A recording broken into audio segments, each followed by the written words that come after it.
Hello, this is Warpath 1985 speaking. In today's video test review, I'm discussing the Transformers Legacy, I believe it was United, gears, or more or less Autobot gears. I'll be talking about something that's really cool that I found out whilst binge watching a certain movie franchise that you might be familiar with. However, that'll be discussed much later since that actually is connected to probably the most biggest and weirdest mysteries when it comes to Gears as a character. What does he transform into? Is it a Land Rover? Is it a Jeep? Is it some sort of Ford truck? Who knows? However, I probably found it out what he turns into, and it's probably gonna freak you out that I learned it through probably the most weirdest things ever. Same with his modern day G1 more or less, his legacy figure here. Time of that.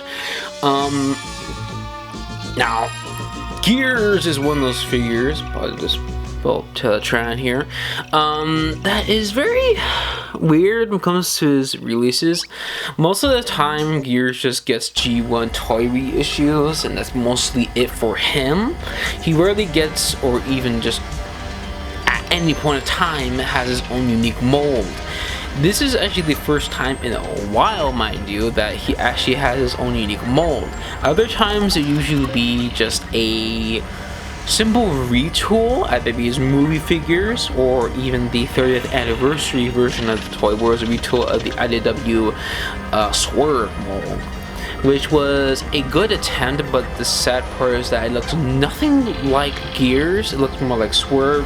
It doesn't really help out that Swerve is one of those characters who has like pretty much very similar to a form of 40k Terminator, or even like I forget they're called. It's not like a Dreadnought, however, or Dreadnought, where basically just you get this tiny little head stuck in this giant box.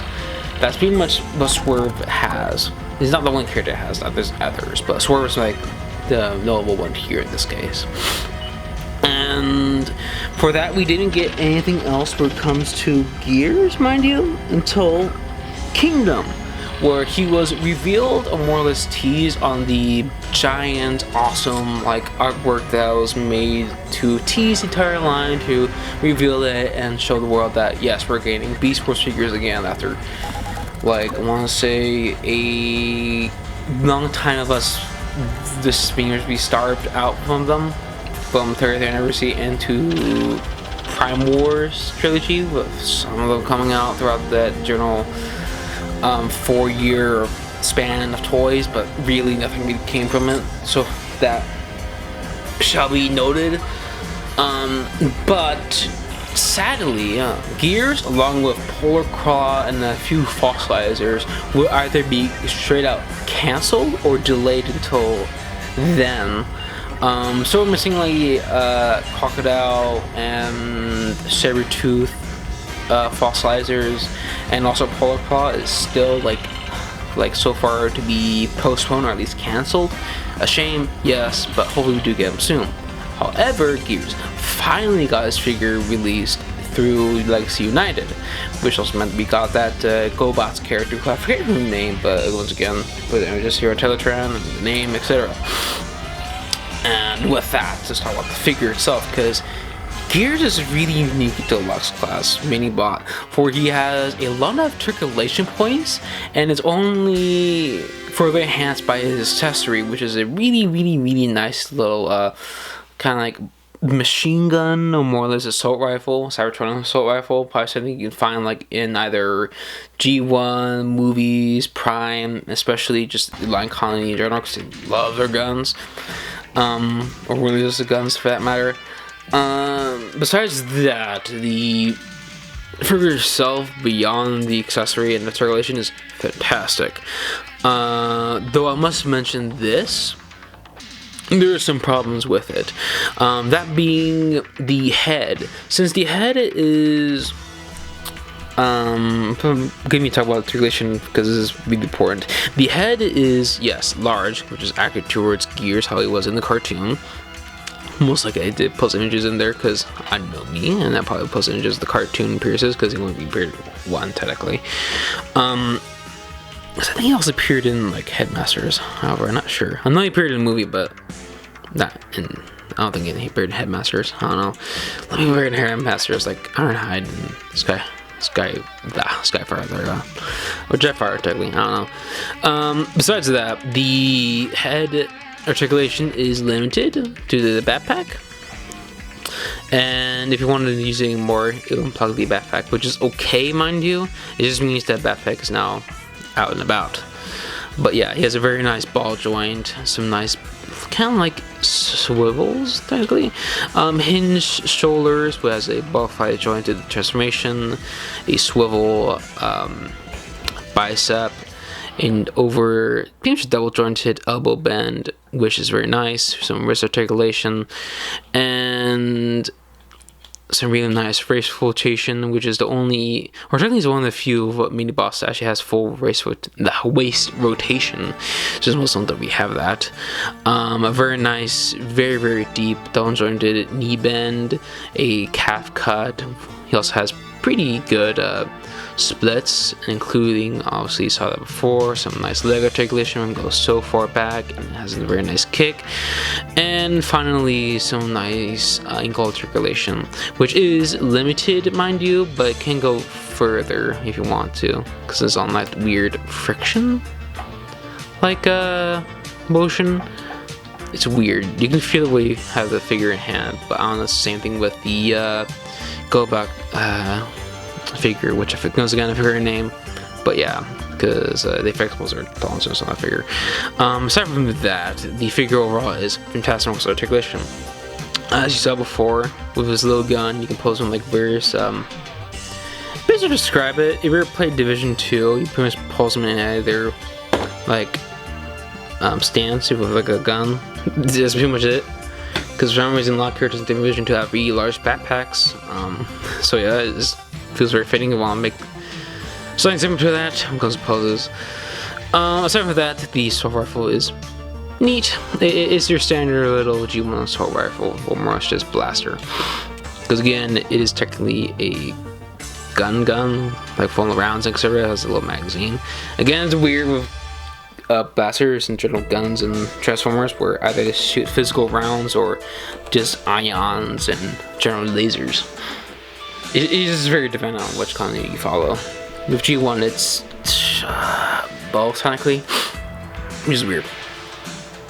First, on the look comparison section of the video, I should be showing him off with Kingdom Huffer, a figure that he was technically supposed to be released alongside with, because again, Gear's supposed to be released in Kingdom, but sadly was not, and it was late until like, basically like almost like 3 years. Yeah, 3 years. He was like basically 3 years until like Legacy United, which is fine. At least we have him now. Hopefully we do get other characters like Swerve, etc. At least you got the callback character, but again, can't remember her name at the moment. But yeah, they look good together. But strangely enough, Huffer also like has a weird mystery with him, where he just has a weird truck mode that nobody can like figure out. I think we already found out what he turns into like, a couple years ago. I think it was like with Lazy Eyebrow. He found out what he probably turned into, but it's still really weird.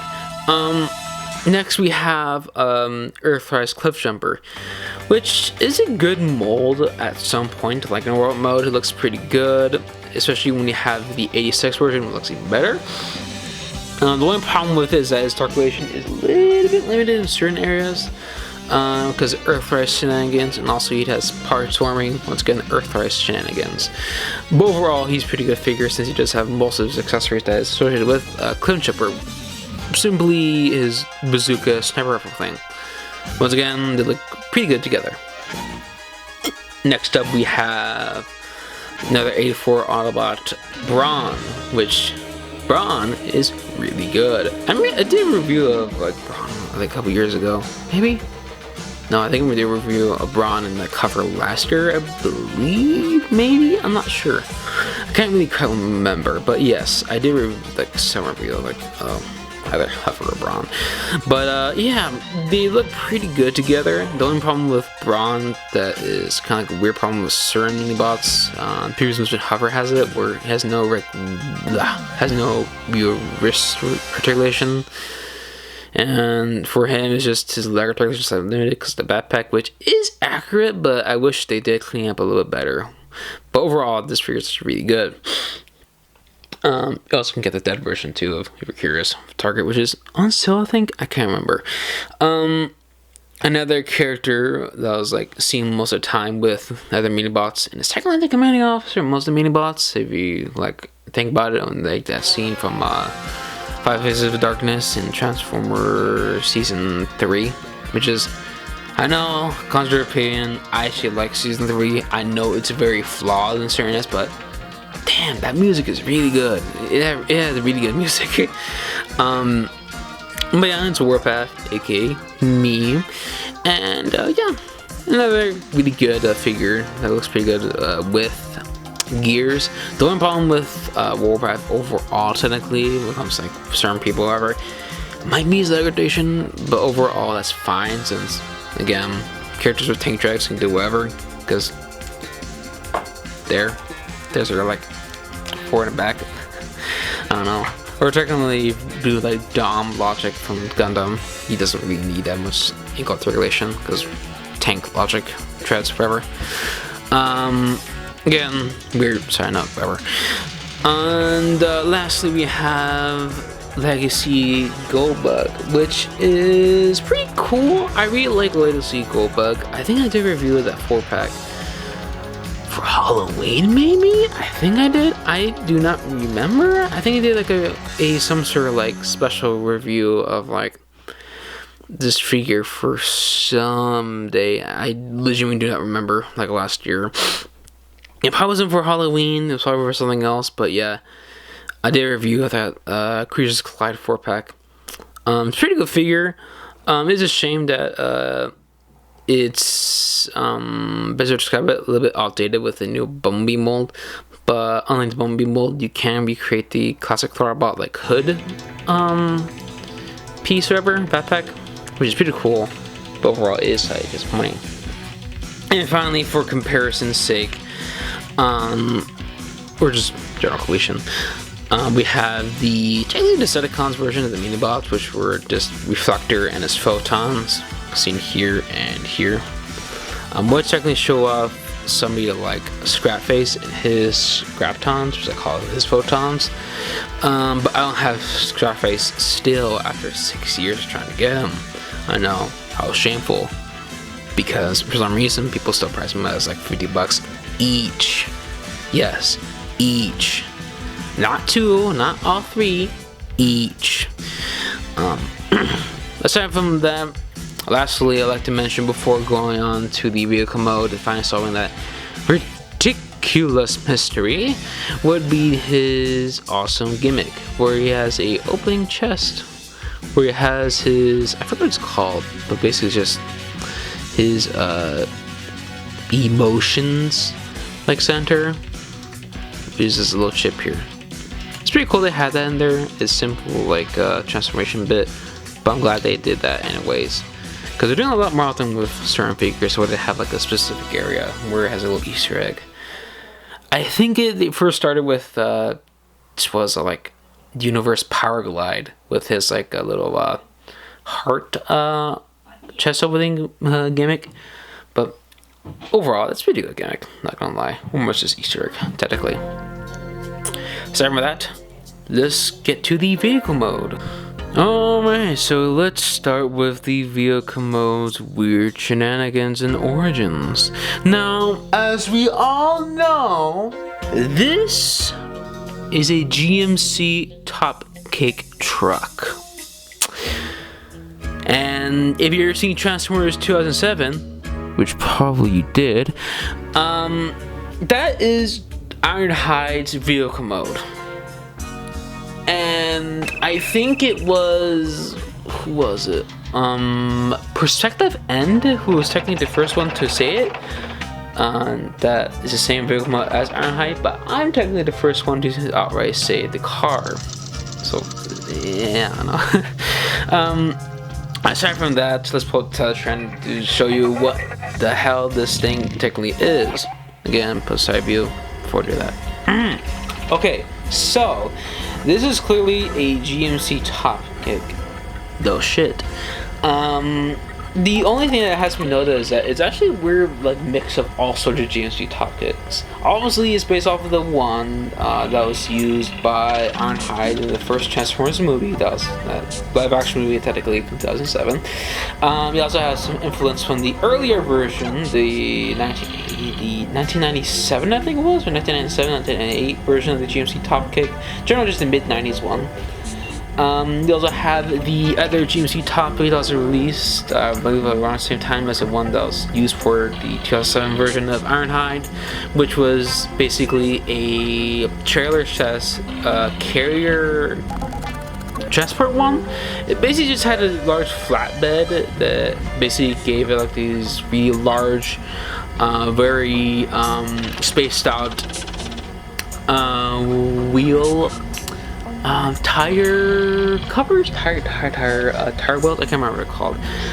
This be just large fenders. I can think of called them. What's the name of their ranks? I forget about it, or technically incorrectly. Or aside from that, basically has most of those modifications, but also has the front bumper of I believe it was another type of GMC top kick. That was specifically the truck version, I think it was, the cab version, basically, because of that multiple like light feature. Once again, it's a weird like mix of all of them, and you also have the camper on top, which is a little weirder because if you don't know, the camper does not particularly look like the camper that's on gears, like gears specifically, is more like this weird modification of the one that was featured the G1 toy, which I'll finally reveal what the hell does he turn into which G1 toy. So, long story short, I was watching Tremors after I was like preparing this video, like I think it was like back in like last year, I think it was July or whatever. I was watching Tremors, right? I got the figure and I was like watching Tremors, I was like cooking pancakes, whatever. Cause you know, why not? Cause it's usually I like watching Tremors, so I'll like cook, whatever. It's a weird like thing for me. And I was thinking to myself in the back of my head, okay, what does Gears turn into? Because clearly it's not like a Honcho, it's not a Chevy, not technically a Jeep Honcho or whatever, but not particularly a any sort of like Chevy, Ford, Toyota. It's not any of those from like 1980s. It looks very similar to some of them, but it's not any of those. I kept on kind of like thinking about more and more about it until I looked up back on the TV because I was watching once again Tremors. I saw a roast truck, and then it hit me. Gears turns into a Jeep Gladiator, specifically the one that was released around like the late 1960s, as early like 70s. That weird like Jeep Gladiator. Before kind of like most other cars, it kind of like went out the style for a bit. They returned like I think it was like a 2000 whatever. Like the 90s or 80s, whatever. It's got one of those trucks, basically, or vehicles. It's weird. But yeah, he turns into a Jeep Gladiator. How, you may ask? I noticed this because, first of all, G1 Gears has like 4 like headlights. His once again, I can't remember what to call it, like fenders or whatever, are very angular and large. They're very like protruding. He is obviously a truck. This is not like anything like particularly new. He turns into a truck. I thought at first he turned to like some sort of Land Rover, but then I noticed that most Land Rovers around the same time didn't particularly match up the grill. But guess what? The Gladiator did. It had basically everything that the Gears that G1 figure like truck mode had. It had the fenders. It had like the really like squared off bed. It had the 4 headlights. It had that very vertical. I think it's vertical, right? Like facing grill. It was the Gladiator, no questions. However, something did come in my head.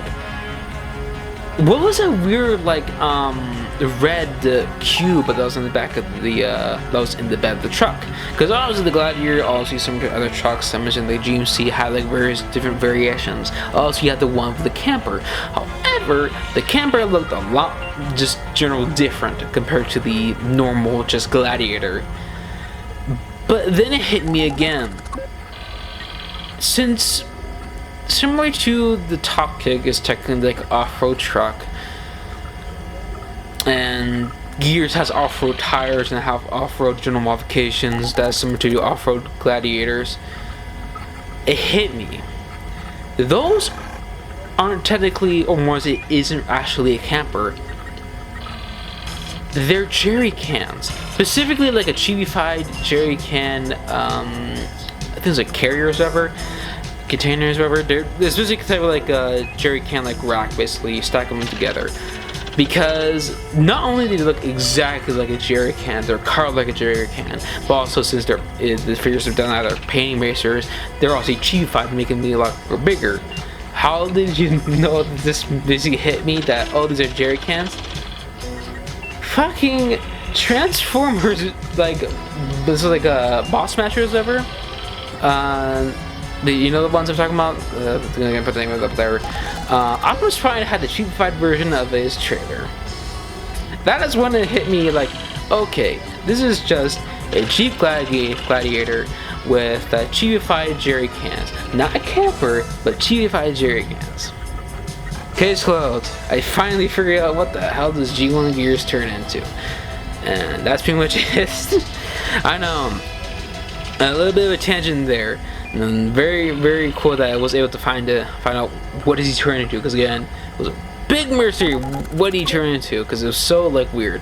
If you're curious, like why is it very rounded off on like the Jeep Gladiator, probably chibiness, because you have other things like how the Porsche that was like, what's his name again? Cliffhanger turns into it has like these weird, very sharp edges and also rounded. Again, it's just a cheapified version. And you're curious, no, that's not some move that's technically, if I recall correctly, supposed to be like his rep sign, maybe? I can't remember. Or someone just grabbing it from like the Mysterians line. Aside from that, back to the review and general comparisons.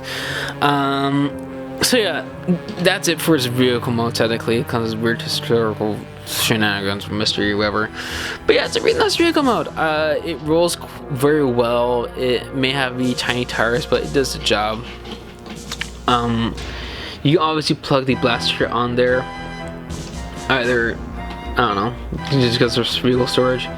It's neat, whatever. It does look very garish. For comparison's sake, you also have him, or more or less for comparison's sake, technically. Where's it again? For comparison's sake, here he is with Warpath, Huffer, and now the girl's so dirty, that's just because I don't like out there in a photo shoot. Brawn, and finally Goldbug and Cliffjumper. So yeah, pretty cool. Yeah, I was able to find out what does he turn into, and finally end that general story. That's like thing of the Chancellor community. I obviously would like to know your thoughts on that, because I'm not really sure or wholly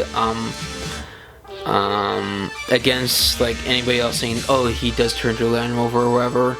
I'm just saying that it is very likely that G1 Gears turned into a Jeep Gladiator, and the perfect line to the new one turns into like a GMC Top Kick. It's perfectly fine with me. Though it is a shame that the Transformers team did not realize that while they're watching Tremors, because again, I figured out he turns into Jeep Gladiator while I was watching Tremors, because Earl's truck is a Jeep Gladiator. I think yeah, it's just Earl's truck from Tremors, whatever. Alright, that's all for this review. Like, comment, and subscribe, and hopefully I shall see you next time.